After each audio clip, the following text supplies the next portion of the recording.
আসসালামু আলাইকুম। আশা করি সবাই ভালো আছেন। সবাইকে স্বাগত জানাচ্ছি আমাদের নতুন আরেকটি এপিসোডে। আজ আমি আপনাদের সাথে শেয়ার করব গ্রাম বাংলার ঐতিহ্যবাহী ম্যাড়া পিঠার রেসিপি। অনেকেই এটিকে ছাইনা পিঠা, দোল্লা পিঠা কিংবা মুইঠা পিঠা হিসাবেও চেনেন। অঞ্চলভেদে এই পিঠাটিকে বিভিন্ন নামে চিনলেও আমরা কিন্তু কম বেশি সবাই এই পিঠাটি খেয়েছি বা এই পিঠার সাথে পরিচিত। আশা করি এই ম্যাড়া পিঠার রেসিপিটি আপনাদের ভালো লাগবে। প্রথমে চুলায় একটি পাতিল বসিয়ে চালের গুঁড়াগুলোকে হালকা ভেজে নিচ্ছি। এখানে আমি ভেজা চালের গুঁড়া ইউজ করেছি, তাই এভাবে ভেজে নিতে হচ্ছে। আপনি যদি শুকনো চালের গুঁড়া নিয়ে থাকেন তাহলে ভেজে নিতে হবে না। তবে এভাবে ভেজা চালের গুঁড়া হালকা ভেজে ম্যাড়া পিঠাটাকে বানালে একটি সুন্দর ফ্লেভার আসে, যেটা ম্যাড়া পিঠার একটি বিশেষত্ব। চেষ্টা করবেন ভেজা চালের গুঁড়া হালকা ভেজে ম্যাড়া পিঠাটাকে বানানোর জন্য। চালগুলোকে আমি ঝরঝরে হওয়া পর্যন্ত হালকা নেড়ে ভেজে নিচ্ছি। জাস্ট 2 থেকে 3 মিনিট চালটাকে এভাবে হালকা নেড়ে ভেজে নিচ্ছি। চালের গুঁড়াগুলো দেখুন কতটা ঝরঝরে হয়ে গেছে। আমি এগুলোকে একটি বলের মধ্যে নিয়ে নিচ্ছি।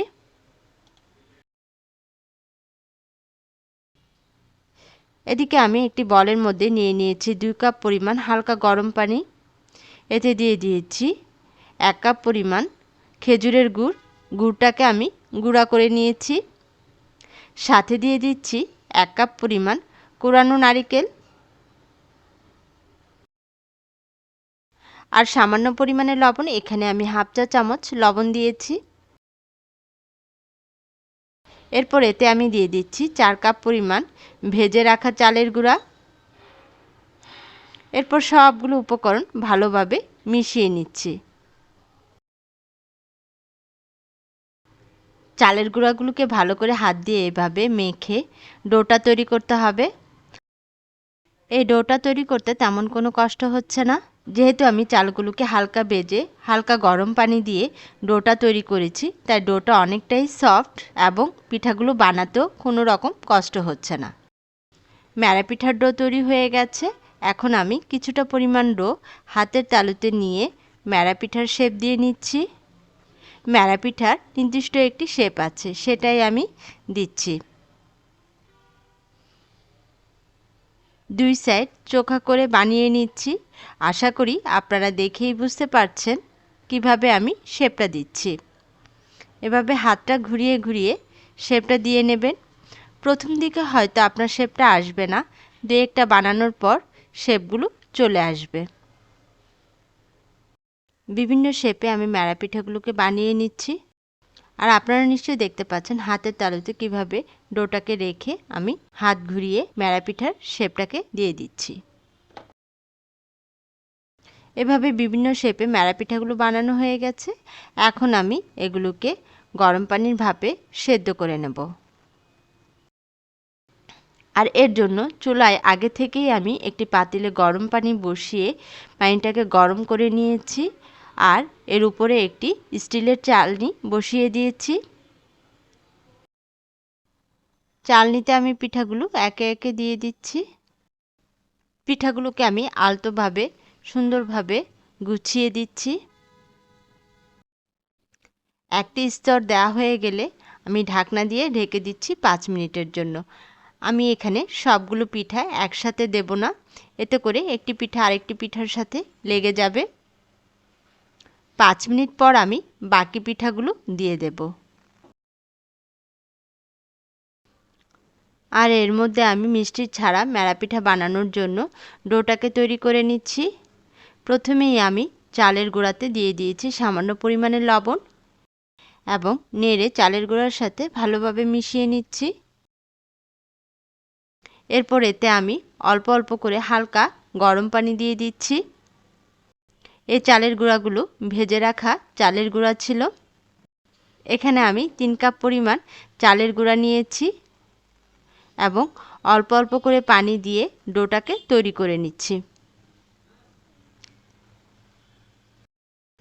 এদিকে চুলায় ম্যাড়া পিঠাগুলো সিদ্ধ হতে দিয়েছিলাম 5 মিনিটের জন্য। 5 মিনিট হয়ে গেছে। এখন আমি ঢাকনা তুলে বাকি পিঠাগুলো দিয়ে দিচ্ছি। অনেকগুলো পিঠা হলে 5 মিনিট পর বাকি পিঠাগুলো দিয়ে দিতে হবে। প্রথম দিকে সবগুলো পিঠা দিয়ে দিলে একটির সাথে আরেকটি লেগে যাবে, তখন দেখতে ভালো লাগবে না। আর 5 মিনিট পর দিলে পিঠাগুলো একটার সাথে আরেকটা লাগবে না। পিঠাগুলোকে আমি গরম পানির ভাপে প্রায় 20 মিনিট সেদ্ধ করে নেব। আর এদিকে মিষ্টি ছাড়া ম্যাড়া পিঠা বানানোর জন্য আমি ডোটাকে হাত দিয়ে ভালোভাবে মেখে নিচ্ছি। মাখা হয়ে গেলে সামান্য পরিমাণ ডো হাতের তালুতে নিয়ে আমি একইভাবে ম্যাড়া পিঠার শেপ দিয়ে দিচ্ছি এবং বিভিন্ন শেপে পিঠাগুলোকে আমি তৈরি করে নিচ্ছি।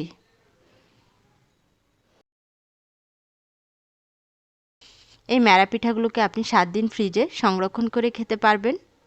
ফ্রিজে রাখার ফলে কিছুটা শক্ত হয়ে যাবে, তখন একইভাবে গরম পানির ভাপে 5 মিনিট সেদ্ধ করে নিলে আবার একই রকম নরম হয়ে যাবে।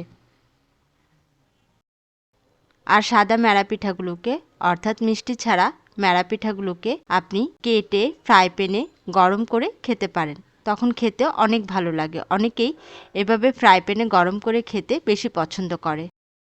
দেখে নিশ্চয়ই বুঝতে পারছেন এই ম্যাড়া পিঠা বানানো কতটা সহজ। খুবই সামান্য কিছু উপকরণ দিয়ে খুব সহজে এটি আপনি বাসায় তৈরি করে ফেলতে পারেন। ম্যাড়া পিঠা বানানো হয়ে গেছে, আর ওদিকে আমার মিষ্টি ম্যাড়া পিঠাগুলো সেদ্ধ হয়ে গেছে। মিষ্টি ম্যাড়া পিঠাগুলো খেজুরের গুড় দিয়ে তৈরি করেছি, খুব সুন্দর একটি ফ্লেভার আসছে। শীতের শুরুতে খেজুরের গুড় দিয়ে এই মিষ্টি ম্যাড়া পিঠা খেতে দারুণ লাগবে। মিষ্টি ম্যাড়া পিঠাগুলো হয়ে গেছে, এখন আমি নামিয়ে নিব। নামানোর আগে এতে আমি 1 কাপ পানি ছড়িয়ে দিচ্ছি, যেন পিঠাগুলো একটির গায়ে আরেকটি লেগে থাকলে সেটা ছুটে যায়। পিঠাগুলো গরম গরম অবস্থায় একটি বলে নিয়ে নিচ্ছি।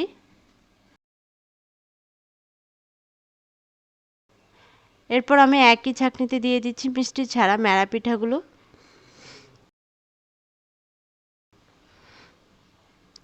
এবং একই পদ্ধতিতে আমি পিঠাগুলো সেদ্ধ করে নেব।